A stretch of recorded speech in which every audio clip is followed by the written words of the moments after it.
The moment someone questions you in public, a silent decision is made, not by them, but by you, and most people don't even realize they're making it. One reaction pulls you into weakness, the other quietly makes everyone else uncomfortable. Almost no one chooses the second, and that's why almost no one holds power for long. It sounds fair, honest, even mature, but in Machiavelli's world, that's the precise moment you hand over your power. Because the second you explain yourself, you admit their judgment matters. You signal you're small enough to stand trial. And in games of power, perception is the whole battlefield. If they see you flinch, they don't see a misunderstood innocent. They see weakness. They smell blood. Machiavelli's principle is cold but effective. The more you explain yourself, the smaller you appear, while silence quietly forces others to carry the weight for you. Let's get one thing straight. Defending yourself almost never makes people believe you. It just makes them feel powerful. The moment you start justifying, explaining, clarifying, you've silently agreed to their premise, that they have the right to judge you, and you must answer. You've stepped into their courtroom, under their rules, and even if you win, you walk out looking smaller for having to argue. That's the hidden cost most people never see. You think you're clearing your name, but what you're really doing is shifting the frame. You're no longer the one who acts, you're the one who reacts. And in the psychology of power, the reactive side always loses, because only the uncertain scramble to explain. The ones who never rush to defend themselves send a far more unsettling message. You don't have the authority to question me. Most people defend themselves because deep down they're desperate to be understood, and that's exactly why they keep losing. You think if you can just explain it better, say it slower, repeat it enough times, they'll finally see who you really are. That instinct feels noble, but it's emotional, not strategic. You don't actually want clarity, you want control. Explanation heals feelings, authority controls results. And power doesn't come from people fully understanding you. It comes from them not being sure what you're capable of. Think of the most powerful people you've encountered. Not the loudest, not the most liked, but the ones whose silence made you nervous, whose calm made you second-guess yourself, the ones who almost never explained, yet somehow were always respected. When you rush to defend yourself, you strip away that mystery and show your hunger to be seen as good. When you refuse, when you let their words hang in the air untouched, you force them, and everyone watching, to fill in the blanks themselves. And here's the twist. Unanswered silence doesn't shrink you. It inflates whatever people imagine you might be capable of. They start assuming you know something they don't, that you're more composed, more dangerous, more in control than you ever had to prove.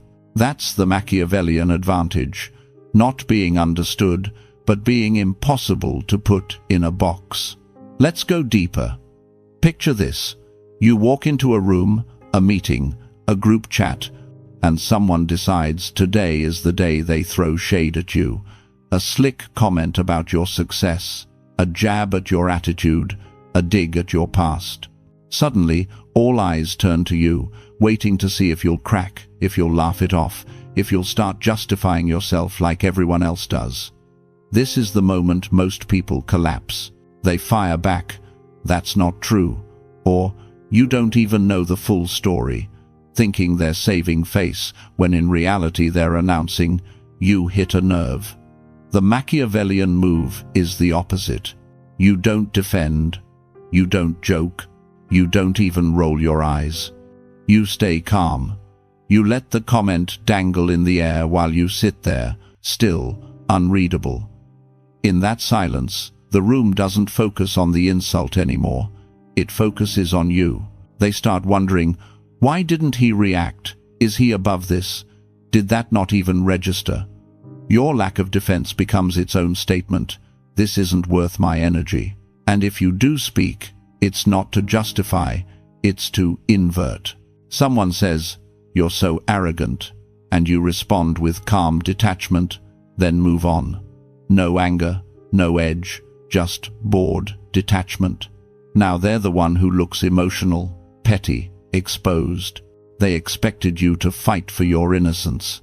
Instead, you treated their accusation like background noise. The longer you refuse to defend yourself, the heavier their words become on their own shoulders.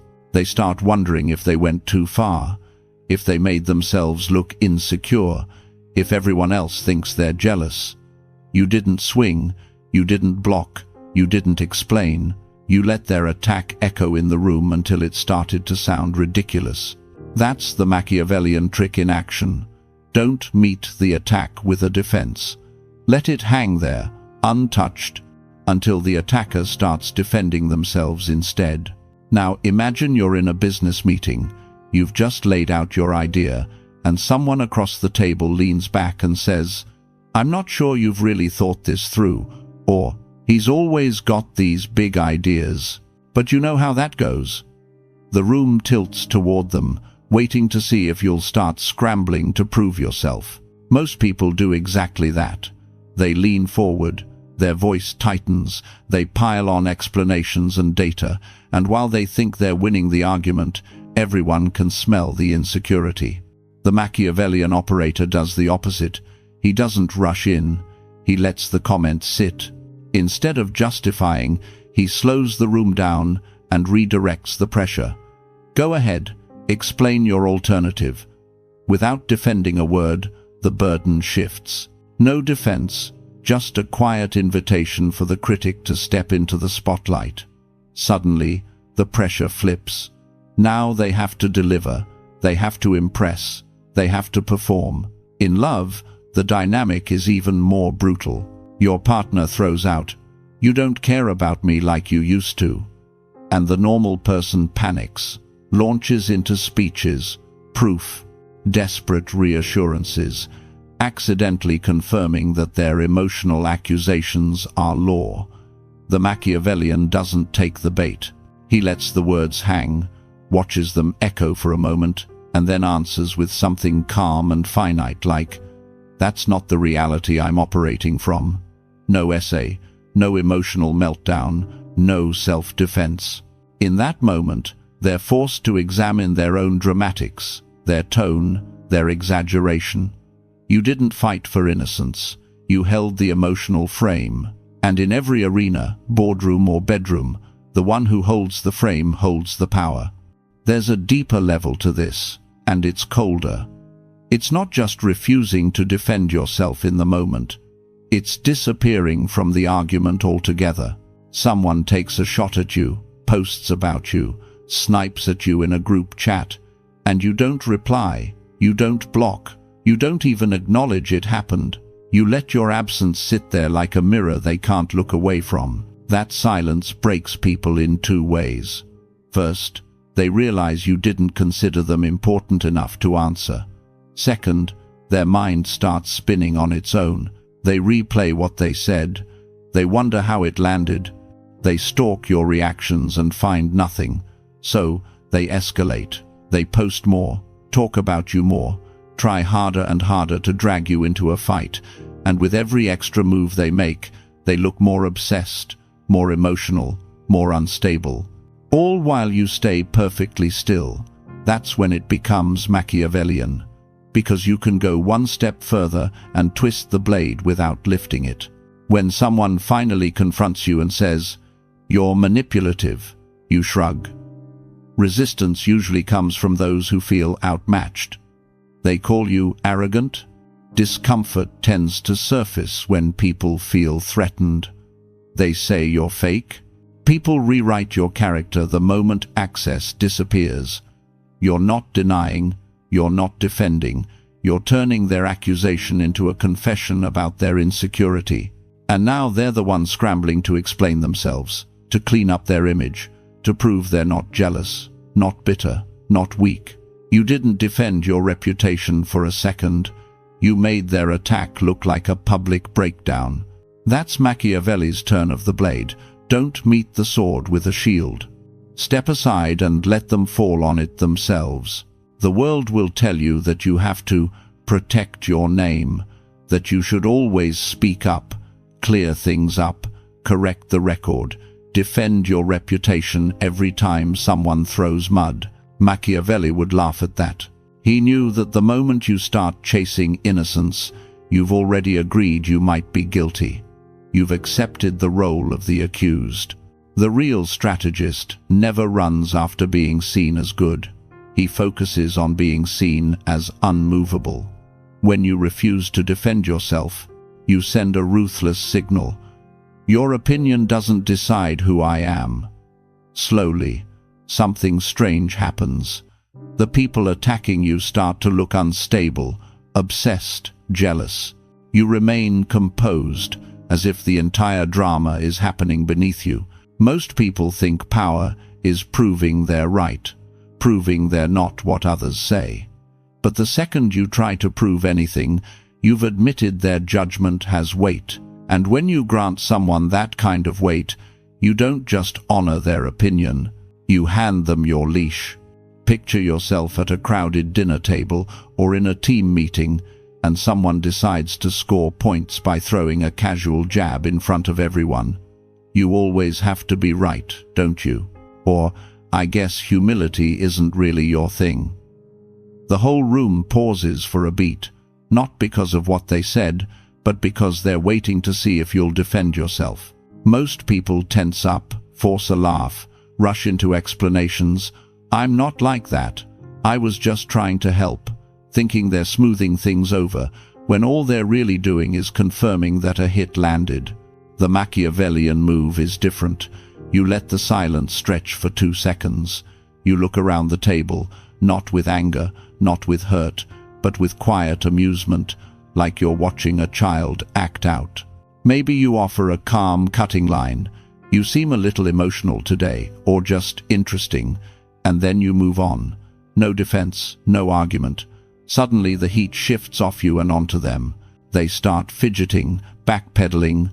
I was just joking, scrambling to explain their own behavior while you sit there unbothered. In the digital arena, this effect is explosive. Someone calls you toxic, arrogant, manipulative in a comment or a post, hoping to drag you into a public trial.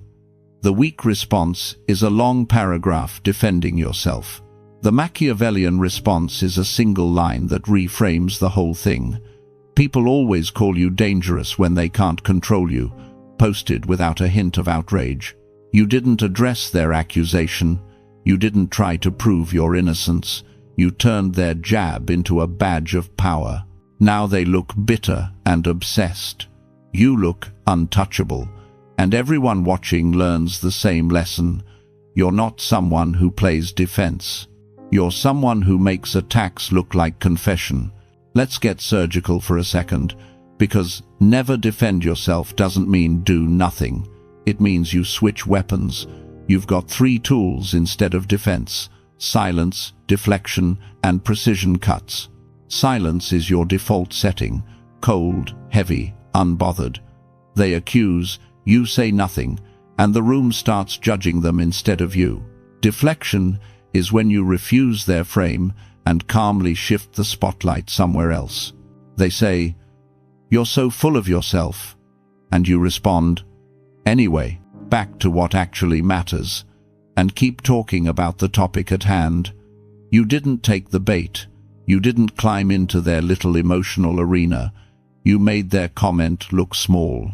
Then there are precision cuts, short, sharp lines that end the game without you ever pleading your case. Someone says, "You're full of yourself." You say, "Discomfort often disguises itself as criticism." They say, "You're fake." You say, "I don't owe you access to my real life." They say, "You think you're better than everyone." You shrug, "No, I just don't think like everyone," and move on. These aren't comebacks to win an argument. They're status declarations. You're not saying, "I'm not what you say I am." You're saying, "You don't have the power to define me." And that drives people insane, Because when you refuse to defend yourself, they start to unravel. They escalate. They push harder. They get louder, more dramatic, exposing more of their own insecurity with every word. Meanwhile, you rise in the eyes of everyone watching, not because you proved you were right, but because you made your enemies perform their own collapse in public. That's Machiavelli's trick. Your silence and your one-line cuts don't protect you from judgment. They make you the judge. Let's crush one last illusion. You don't need a good reputation to win. You need a strong one. A good reputation means people expect you to be agreeable, polite, easily accessible, always ready to apologize and explain. It sounds nice, but it makes you soft in their minds. Someone they can drag into every little emotional court and demand answers from. A strong reputation is different. The man with a strong reputation is not always liked, not always trusted, but no one moves against him casually, because they don't quite know what he'll do if they cross the line. That's what happens when you build a habit of never defending yourself. Your image stops being about what people think you are and becomes about what they're afraid you might be capable of. Your silence becomes a decision. Every time you refuse to explain, you're stacking bricks in a wall around your aura, building a presence that says, "I am not here to negotiate my identity with you." Over time, accusations don't land on you. They evaporate in the space around you, because you've trained everyone to understand. You won't get pulled down into petty debates. You won't play the role of the defendant. Think about the rare people you've seen who never post long rants, never go off on stories to clear the air, never jump into the comments to argue with critics. And yet, people talk about them in hushed tones. They get respected more, not less. Why? Because when someone is attacked and simply doesn't flinch, the human mind does something interesting. It fills the silence with strength. If he's not defending himself, he must be sure. If he's this calm while being accused, maybe he's more powerful than I thought. That's the Machiavellian effect of non-defense. You stop living as a character other people need to understand and start existing as a force they have to work around. Your reputation stops being a fragile thing you're trying to protect and becomes a field people step into carefully. They don't know what you'll say, or if you'll say anything at all, and that uncertainty is worth more than any speech about who you really are. Here's the paradox Machiavelli would carve into your mind. The more you explain yourself, the more alone you look, and the less anyone feels compelled to stand by you. But when you refuse to fight for yourself, the imbalance pulls others into defending you without being asked. They feel the imbalance, they sense the unfairness, and because you're not fighting for yourself, they feel the pull to step in. That was uncalled for. He didn't even respond, and you're still going. Without asking, you gain shields. That's Machiavellian leverage. Let the crowd argue your case while you stay above the noise. But you don't build that in one day. You build it like a fortress. You start small. You stop correcting insults that are clearly meant just to provoke. You stop justifying every misunderstanding. You let jabs hang in the air untouched. When someone throws an indirect shot, you don't bite. You tilt your head slightly and say, "Is that how you see it?" with total serenity. Then move on. You trade paragraphs for closers. Noted. Okay. Think what you like. Time will tell. These phrases don't invite debate. They end the scene. You study your body like armor. No flinching, no nervous laughing, no fidgeting. Stillness becomes your signal. The more still you stay while others lose control, the more your presence expands. There's a difference between strength and immunity. Strength still feels the hit and fights back. Immunity doesn't even acknowledge the hit as real. That's the Machiavellian ideal. You don't win the argument. You erase the need for an argument by refusing to stand trial in the first place. When you stop defending yourself, People stop seeing you as someone who can be dragged into every petty court of opinion. You're no longer on their level. You've stepped out of their jurisdiction. From that point forward, you don't live in defense. You live in definition. You define your tone, your image, your silence. People feel it in your eyes, in your posture, in the way you don't rush to fill the air. You're not begging to be understood. You're commanding how you're perceived. And that's when the room shifts. Voices get quieter around you. Accusations get more cautious.